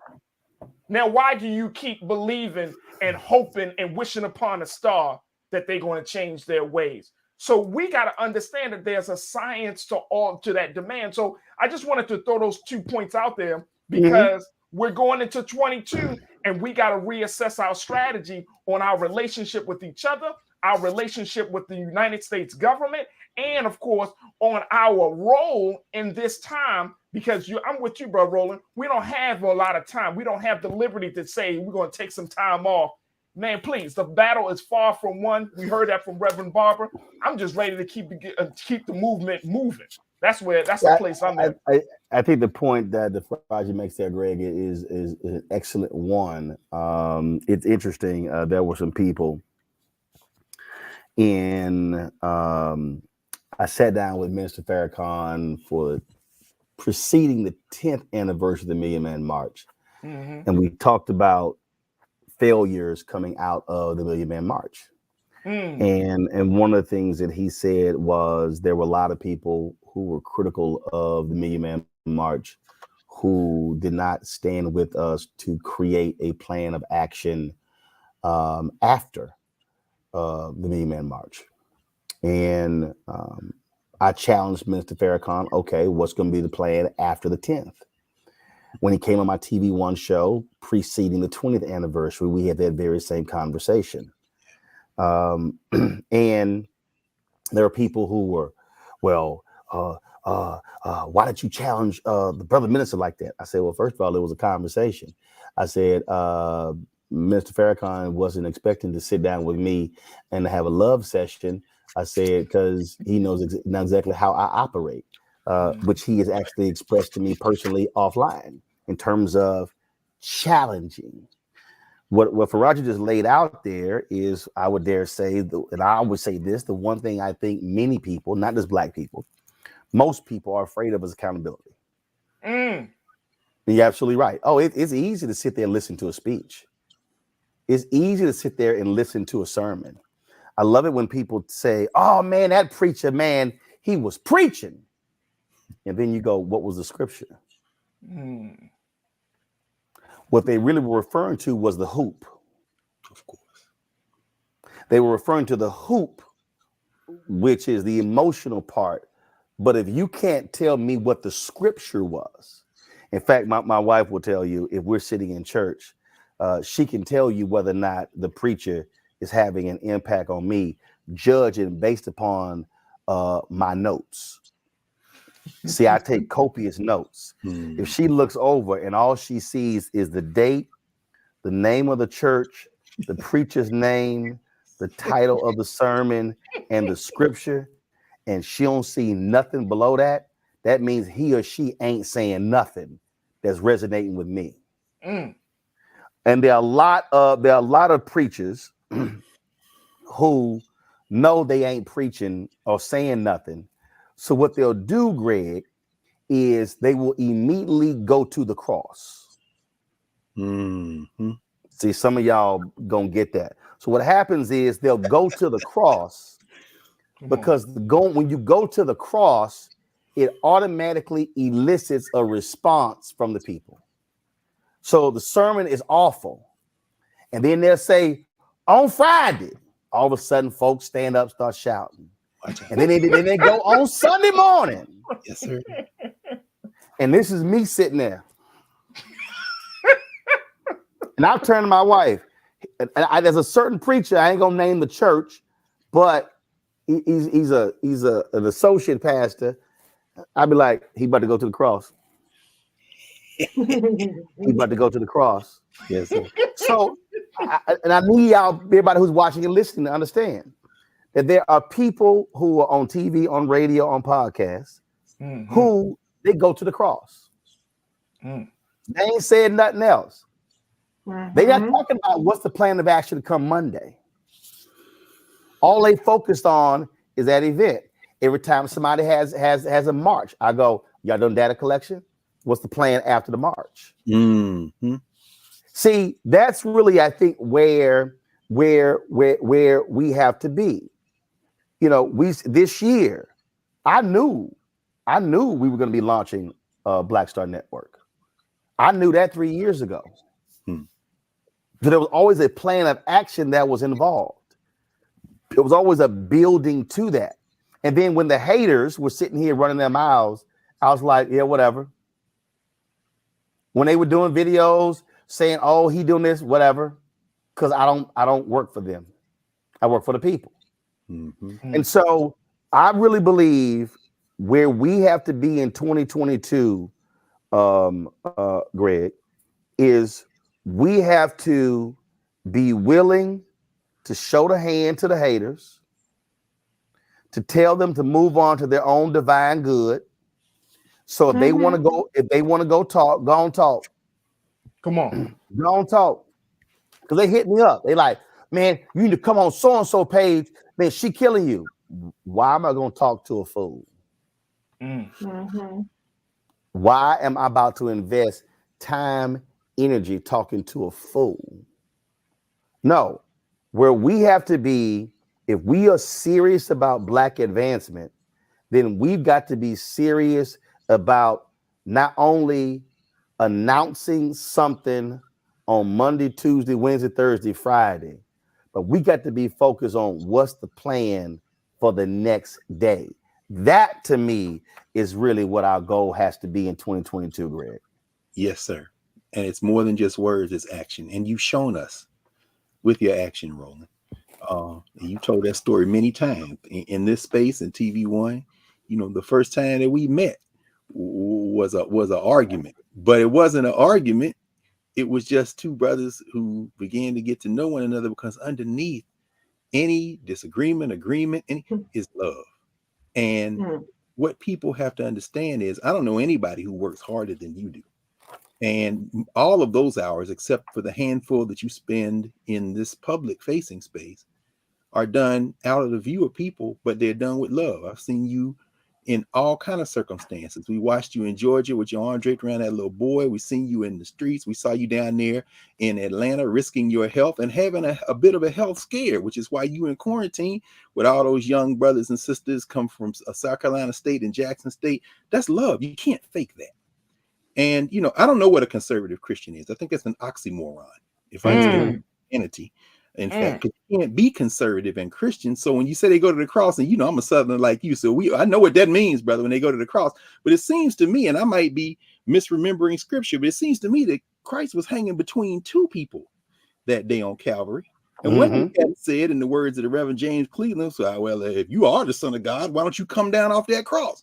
Christ seemed to, I'm not going to put attribute actions to the Christian Savior, but it seemed like he gave a little bit of the hand to that guy, because the other guy said, well, I don't know whether you are or not, but if you're coming into your kingdom, remember me. And Christ said, this day you will be with me in paradise. And I seem to remember an old song we used to sing, must Jesus bear the cross alone and all the world go free? No, there's a cross for everyone, and there's a cross for me. So if you're a true Christian, if you're a true Muslim, if you truly believe in the Odu Ifa, if you're a practitioner for real of Odun or Kadamble or Santeria, any of our spiritual traditions out of Africa, then you know it's not rhetoric that you must do for the least of these. William Barber risking his physical health every day. It isn't just his physical health.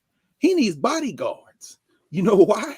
Because the state is not going to go quietly when they are serving the interest of the money changers, the same class that Christ put out of the temple, again, if I'm remembering my scripture correctly. And so what you're doing and what you've been doing with this plan is that you're working and have been working out of love and sacrifice so that the rest of us would be around in a space that can help bring our people together. And sometimes, I mean, you have the gift of speech. There was another man I remember who became an ancestor since, you know, we were here last year, the great Bob Moses, who was a man of very few words. And I knew Bob Moses. When Bob Moses spoke, people listened to him because he was doing his work out of love and sacrifice. Melvin Van Peebles used his camera, but people watched and understood that while they may not agree with everything Melvin Van Peebles filmed, they certainly went to see it and support it because he was filming and making out of love. Gloria Richardson, the same way, standing down those bayonets in her home in Maryland, Cambridge, Maryland. Eloise Greenfield, the children's author, all of the ancestors who made transition, Glenn Ford, the journalist, Cicely Tyson, the actress, Bunny Wailer, the musician, even a man like Franklin Thomas, the first black head of the Ford Foundation. Well, this bourgeois Negro is in these suites. No, Franklin Thomas was like, I came out of Bed-Stuy, and when you see me, you see everybody who grew up in that community. What the Black Star is doing is reminding us that it doesn't matter how much money you have. It doesn't matter how many words you speak. At the end of the day, we know you by your deeds, and your deeds, if they are done in love, will insulate you from all those haters who may be hanging on the cross next to you. Come on. Let me, the point that Greg just made, my frat brother and I, Todd Brown, we always have this conversation. And Greg alluded to this earlier, that there are a lot of people who are Black, who are in it for self. That's right. As opposed to in it for community. That's right. And so I think it's important for us to understand there's a difference between people who love themselves as opposed to who love Black people. When we were in Ghana in 2019 for the year of return, there were so-called Black people who were critical of us talking about the 400th. They were critical of us talking about the tourism and how much Ghana was making as a result. And they said we should have only been focused on Black people in America. And they start coming up with new names and new acronyms and all of that stuff. And I remember talking to Brother Conrad Worrell, who gave his last interview to Mark Thompson and I. He knew he was dying before the election. and he implored black people not to vote for Donald Trump, but to vote for Joe Biden. And I think about these people. I see a bunch of them on the YouTube chat, some on the Facebook chat. Oh man, you be telling folks to vote for Democrats? No, I say to vote for black interest. Mm-hmm. That's right. Whole bunch of y'all, whole bunch of folk out there. I see y'all. Y'all be hollering about reparations. Not one Republican supports reparations. So you only gonna get it through one party. So you telling me not to have a conversation about Democrats, but you support reparations, but it ain't gonna happen from any Republican. Yeah, some of y'all might want to think about that one. The question is, who loves your people? That's right. There were people who they oh my God, you're putting that foul-mouthed woman, Reese, on your show? Well, as soon as you said foul mouth, I knew you was talking about him. That's terrible. They were like, what are you doing? Are you crazy? All that woman does is cuss. And then when Reese came on the show, Reese actually self-conformed. And I was like, what you doing? No. You were invited to do you, not somebody else. Mm-hmm. Y'all, that was about how do you expand the voices. Tiffany Cross just celebrated her 1-year anniversary on MSNBC. That's right. Her first time in front of the camera was on my show. Roland, this is my 2nd year anniversary on your show today. Yeah, no. Yeah, I know what I'm saying, but it's community. Yeah. See, I need people to understand you can love yourself and you get rich, you get famous, and it's all about your family. But do you? So when I see Reese doing Clay Kane's show on Sirius XM, I'm not mad. I love it. Yes, sir. Because that was the whole point. Come on. That was the point. When I see Tiffany invite me to her show, that was the point. It's called Love of Black People. Come on.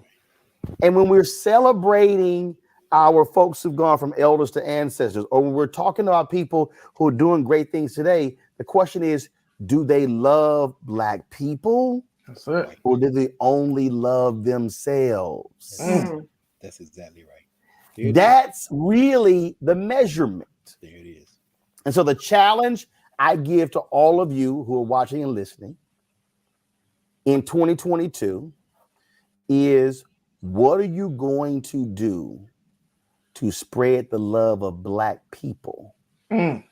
How do we all eat? I've told Byron Allen this. Byron, can't one Black-owned media company eat it all? Essence can't. Black Enterprise can't. Urban One, TV One, Radio One can't. But how about all of us eat? Come on. See, Preach. I want Byron, Black Enterprise, Urban One, Blavity, Essence, Black Star Network. I want everybody to eat. Come on. It's $322 billion. Come on, man. Spent every year on advertising in America. Disney can't eat all of it. CBS, Viacom can't eat all of it. But see, when all of us can eat, then we grow. So when we see more Black businesses building capacity, we are able to hire more people.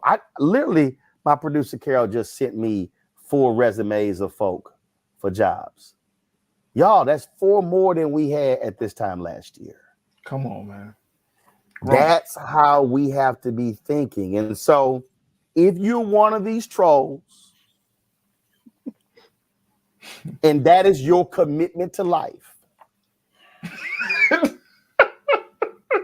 If you're one of these trolls and what you are providing to black people is to be a troll on the YouTube channel.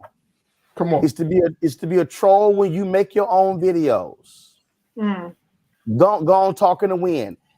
And if you one of those folks who watch them and listen to them, don't come tell me what they got to say. Because I don't give a damn. In fact, I'm gonna end up blocking your ass. Because what we as black people can ill afford going into a new year is to be defined and held back by mess. That's right. And messy people. That's right. I don't care how fine dressed you are. Come on, man. I don't care how fine you are as a person. I don't care how cute your face is, how melodious your voice is.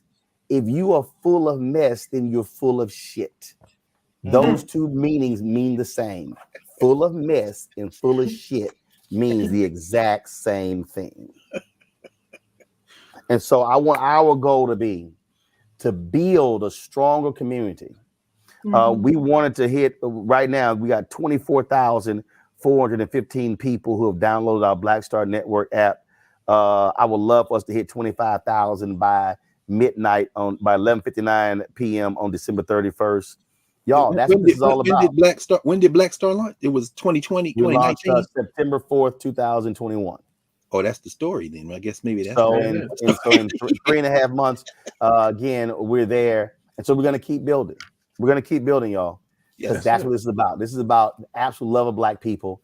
That's why we created the show. That's why we have the network. There are four shows that we're launching.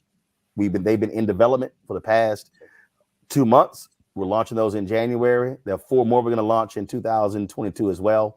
And so that's where we're going. And so thank you for all of y'all who've been on along for the ride. Thank Faraji, Reese, and Greg. We're going to end this show, the final show of 2021, with a look back at some of the amazing people, brothers and sisters we've lost. If we left somebody off, charge it to our head, not to our heart. I've been posting a lot of images on my Instagram page from my archives of folks we've lost as well. And we've lost a lot of phenomenal people. But remember, there are a lot of phenomenal black people you've never heard of. And our goal is to bring them to you and to show you what they're doing. And again, if we can just continue to create more phenomenal brothers and sisters who are doing things for the love of our people, then we would indeed be a much better community. Folks, y'all have a great end of 2021. I'll see you guys on Monday. And on Monday, you want to tune in because I will be debuting our brand new offices. They are complete. You will see exactly what we have been doing.